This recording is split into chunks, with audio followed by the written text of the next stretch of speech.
कर्म करो किंतु उसके फल की इच्छा कभी मत करो।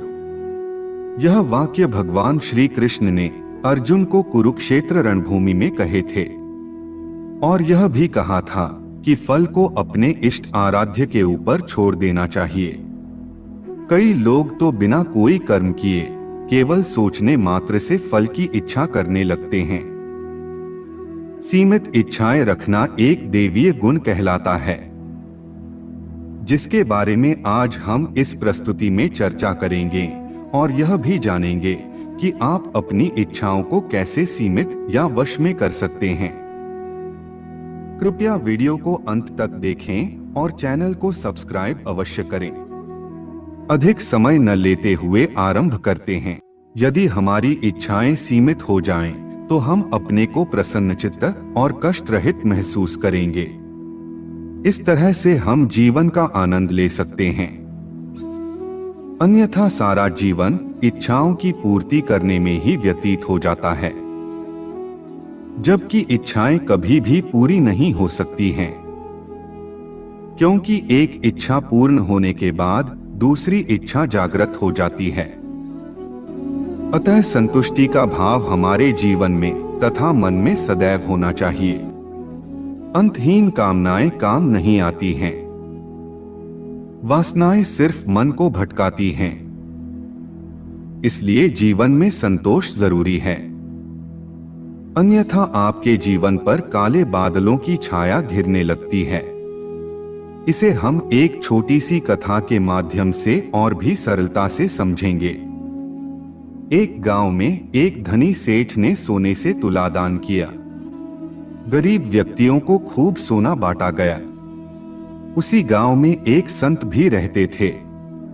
सेठ जी ने उन्हें भी आमंत्रित किया। वह आना तो नहीं चाहते थे, परंतु सेठ जी के बार बार आग्रह करने पर आ गए। वह संत जी से बोले, गुरुदेव, आज मैंने सोना बांटा है, आप भी कुछ लें तो मेरा कल्याण होगा। संत जी बोले, वत्स, तुमने अच्छा काम किया है, परंतु मुझे सोने की आवश्यकता ही नहीं है।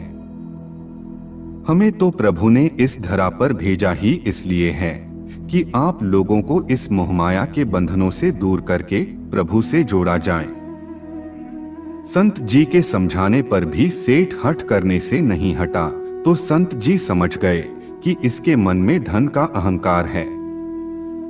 उन्होंने कहा, ठीक है वत्स, पहले एक तुलसी का पत्ता मंगवाओ।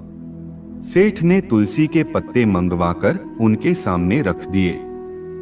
संत ने अपने माथे पर लगा चंदन उतारकर तुलसी पर राम का नाम लिख दिया और वह बोले, वत्स, तुम्हें पता है मैं किसी से कुछ लेता नहीं।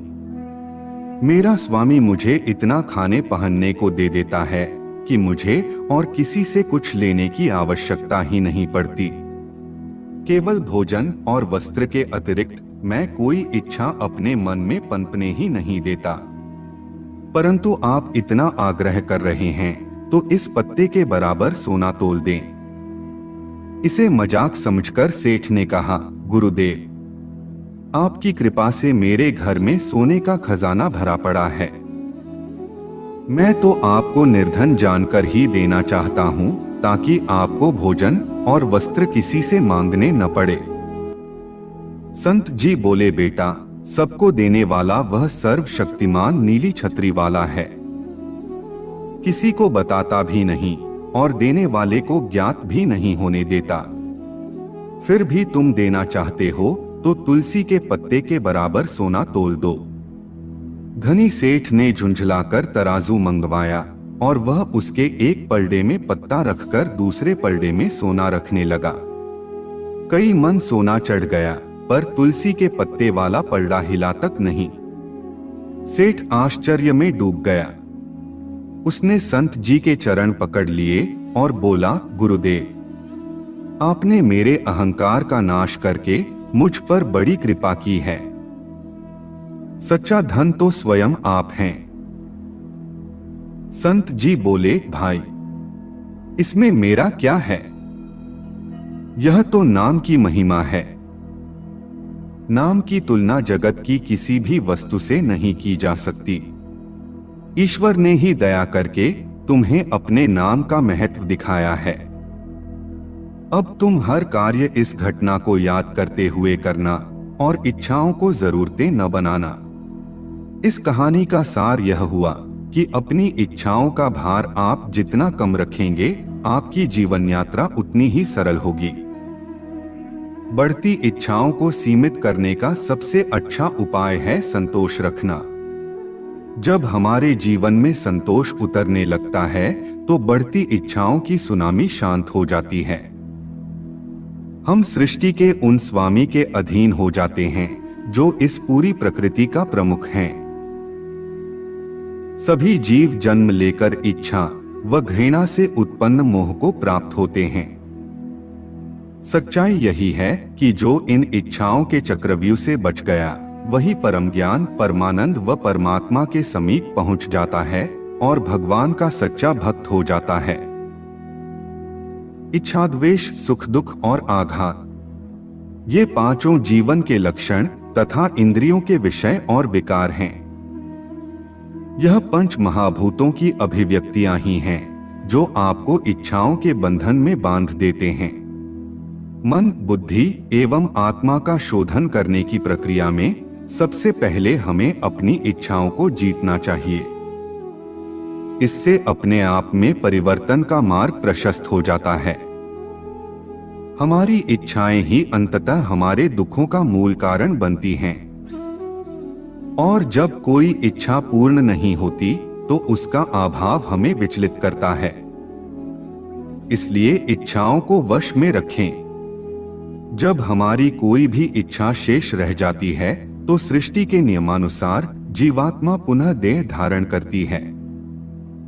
यह क्रम तब तक चलता रहता है जब तक कि वह इच्छा पूरी न हो जाए। कर्म बंधनों के साथ साथ इच्छा पूर्ति भी बार बार जन्म का कारण बनती है। इसलिए सीमित इच्छाओं को रखकर मन को संतुष्ट रखना ही मोक्ष की अनुभूति कराता है।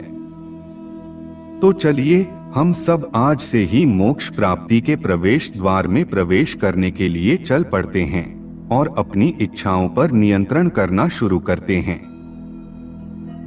आज की हमारी प्रस्तुति में इतना ही। हम आशा करते हैं कि हमारी यह वीडियो आपको अच्छी लगी होगी। अगर अच्छी लगी हो तो लाइक करें, कमेंट में जय श्री राम लिखें और चैनल को सब्सक्राइब अवश्य करें। मिलते हैं एक और ज्ञानवर्धक वीडियो के साथ। तब तक के लिए जय जय श्री राम।